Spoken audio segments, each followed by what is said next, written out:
The Trump administration has canceled $400 million in grants and contracts to Columbia University. It's canceled $800 million in grants to Johns Hopkins. Trump's Department of Justice announced that it was investigating 10 major universities over allegations of anti-Semitism stemming from protests over Israel's war in Gaza. Trump's Department of Education then announced a similar investigation into 60 universities. And this week, Columbia graduate student Mahmoud Khalil, a green card holder with no criminal record, was arrested and detained for his involvement in student protests.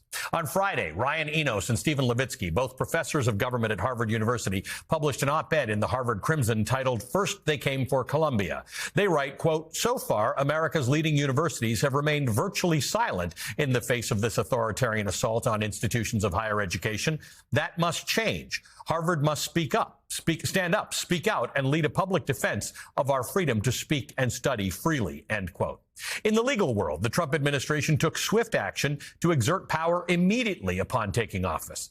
Trump fired 17 inspectors general without cause. He fired high-ranking FBI and DOJ officials. He went after individual law firms, Covington and Burling, Perkins Coie, and as of Friday, Paul Weiss, firms which worked on behalf of Jack Smith and Hillary Clinton and which oversaw the Manhattan DA's investigation into Trump's business practices, respectively.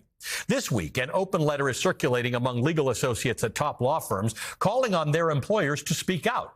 As of this morning, the letter has nearly 300 signatures. In the business world, the Wall Street Journal reports that, quote, "how business leaders talk about the Trump administration in private has been markedly different than what they are game to say in public," end quote.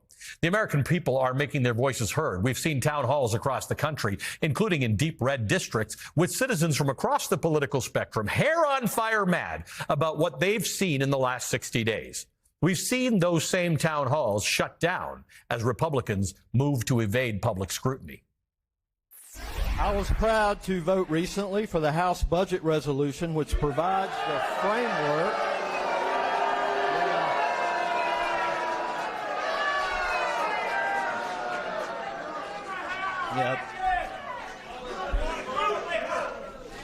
And you wonder why folks don't want to do these town halls. You wonder why folks don't want to do these town halls. That's a profile in courage for you.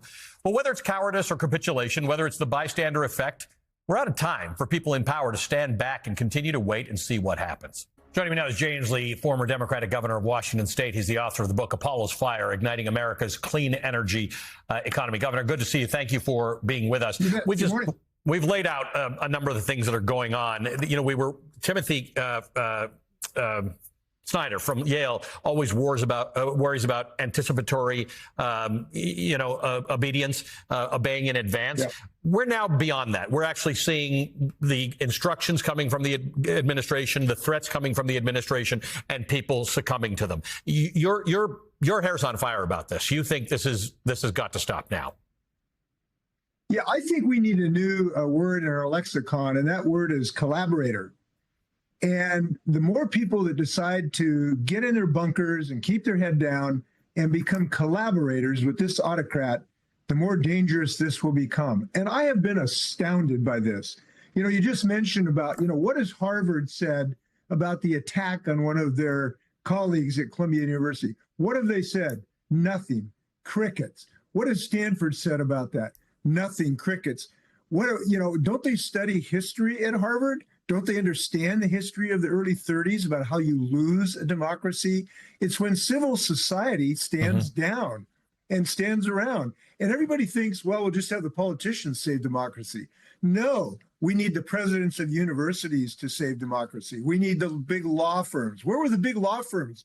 My law firm in Seattle, not my law firm, but a firm in Seattle got attacked. Where were the big law firms around the country standing against this autocratic tide, attacking the ability of people to get a lawyer to even go to court? Crickets. Where are the CEOs? My point is these folks who are quiet are collaborators with an autocrat, and we need them to stand up desperately. So if you know a college president, if you know somebody who's in a big law firm, if you know somebody who might be a CEO, urge them to get in touch with their courage, because that's what we need right now. We had college president from Wesleyan yesterday who's been making this point to say, you've got to actually stand up for this. But you talk about reading your history. You talk about the 1930s. Think about Germany. There's a line between being the opposition and resistance and then acquiescence, and then that moves into becoming a collaborator. And for some people, it's not clear where you go from acquiescence into becoming a collaborator. The acquiescence is I need to keep my job, or I want to keep my business, or I want to keep my contracts, or whatever the case is. I don't agree with Donald Trump, but I'm going to keep my head down because maybe he'll get voted out, or maybe the Congress will switch hands. When do you turn into a collaborator? When do you lose your footing and fall in with the bad crowd? Yesterday. And I'll tell you why. Inaction is just as deadly as action when it comes to an autocrat taking over your democracy. And that inaction is to some degree understandable. We're all humans, right? So we want to avoid risk to some degree.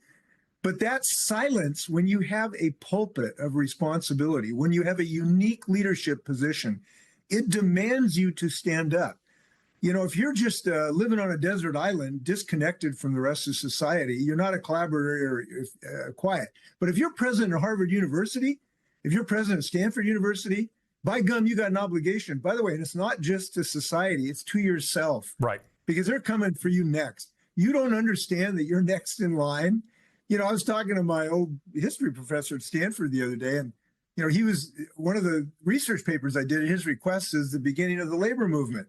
You don't think the day will come when a Trump will say, no, Stanford, you can't teach the history of the labor movement because it stands in the way of the profits of my buddies. You don't think that's coming down the road?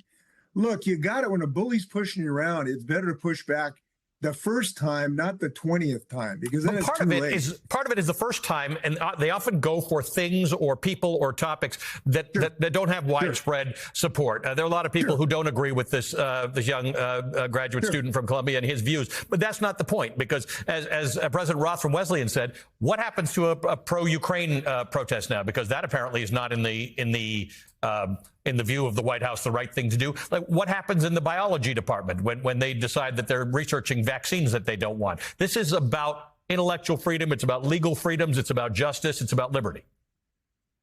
Yeah. Now, they've already attacked the scientific research basis for climate change. They've already shut down research at our federal agencies. They won't let us get a weather report anymore. First, they caused massive hurricanes because of climate change. We've had 8 times more billion-dollar disasters than we did 40 years ago associated with climate change. So they've shut down the federal research capability. The next will be at the college research areas where they have decimated some of the research, like you said, into cancer causing. They've shut down the cancer research at our universities. And you know what the presidents have done? Almost nothing. And that's just not acceptable. So I am really hopeful that people understand that quietude, passivity is just as bad as active collaboration here right now. And if we don't understand the threats, then we haven't read our history. And you're right, this is a tactic of autocrats. You go with the least popular, the quietest people first, then you work up the chain. But once you have given up that ability to enforce the law, to insist that the Constitution be followed, and this guy has violated the law 20 times before breakfast. He's been slapped down by many court orders, but you can't depend just on the courts here. That is a slim reed to protect democracy. Look, I just hope Americans start to understand that you don't become a patriot just by saving in the military. You become a patriot by using your leadership position to speak up, speak out, be bold. And by the way, it's not just college presidents. I'm so encouraged by people going to these town hall meetings and giving holy hell to these congressmen who won't, stand up.